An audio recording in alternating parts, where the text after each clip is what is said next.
शहीद अमर रहे, हमारे शहीद अमर रहे, भारत माता की जय।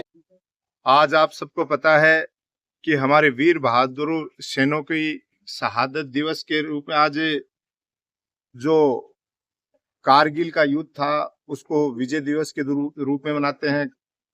आज इस कारगिल दिवस को पूरा देश हमारा मना रहा है और हम झुंझुनू की उस वीर भूमि नवलगढ़ में खड़े हैं, जहां एक बच्चा शहीद होता है तो हजारों बच्चे ये तमन्ना रखते हैं कि दुश्मनों से बदला लेने के लिए हम आर्मी में जाएं। उस परिवार के चाहे बेटे हैं, भाई हैं, और आजकल तो हमारी बेटियां भी ये सपना सजोती है कि हम भी देश रक्षा में जाएं।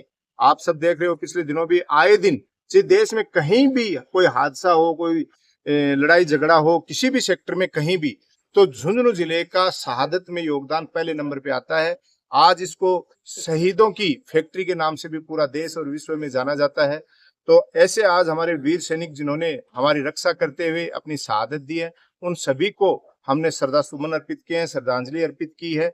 और एक मैसेज भी हम हमारे युवाओं में देना चाहते हैं कि जिन शहीदों की वजह से आज हम सुख शांति और अमन चैन के साथ रह रहे हैं, आज वो हमारे बीच में नहीं है, लेकिन हमारा फर्ज बनता है कि जो यहाँ लोकल में रहते हैं, चाहे वो हम जनप्रतिनिधि हों, चाहे ग्रामीण परिवेश से आते हों, चाहे शहरी परिवेश से आते हों, शहीद के परिवार को हमें अपना परिवार मानते हुए उसकी कमी पूरे गांव और समाज में नहीं हो, उसके लिए हमें उसके परिवार को किसी भी प्रकार की समस्या नहीं हो, इस बात की भी हम प्रेरणा लेते हैं। हमारे युवाओं को ये मैसेज देना चाहते हैं और साथ ही आने वाले समय में ये विश्वास हम केंद्र की सरकार से भी चाहते हैं कि आए दिन, क्योंकि हमें सुनने को मिलता है कि देश सुरक्षित हाथों में है, आए दिन फिर भी हमारे झुंझुनू के लाडले तिरंगे में लिपट लिपट के आ रहे हैं।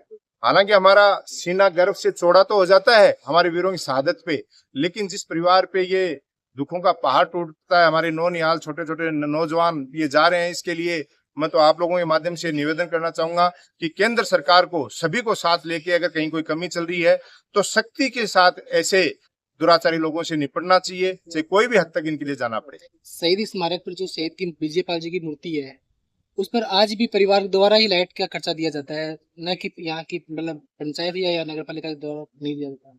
देखिए, ये आपके द्वारा मुझे अभी पता चला है, अगर ऐसा है तो ये गलत है, क्योंकि ये पंचायत समिति क्षेत्र में नहीं है, नगर पालिका क्षेत्र में है। तो नगर पालिका के हम चेयरमैन साहब और ईओ साहब से बात करेंगे। अगर इस तरीके की बात है तो वो गलत है।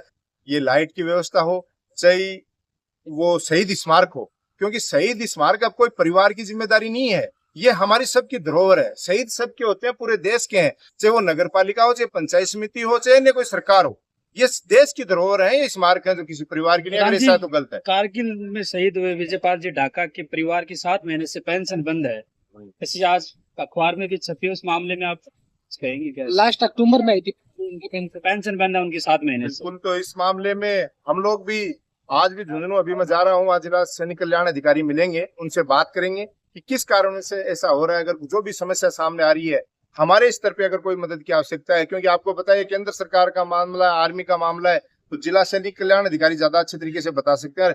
हमारे लायक अगर कोई भी मदद या कोई आवश्यकता है तो उसके लिए हम तैयार हैं और बात करेंगे।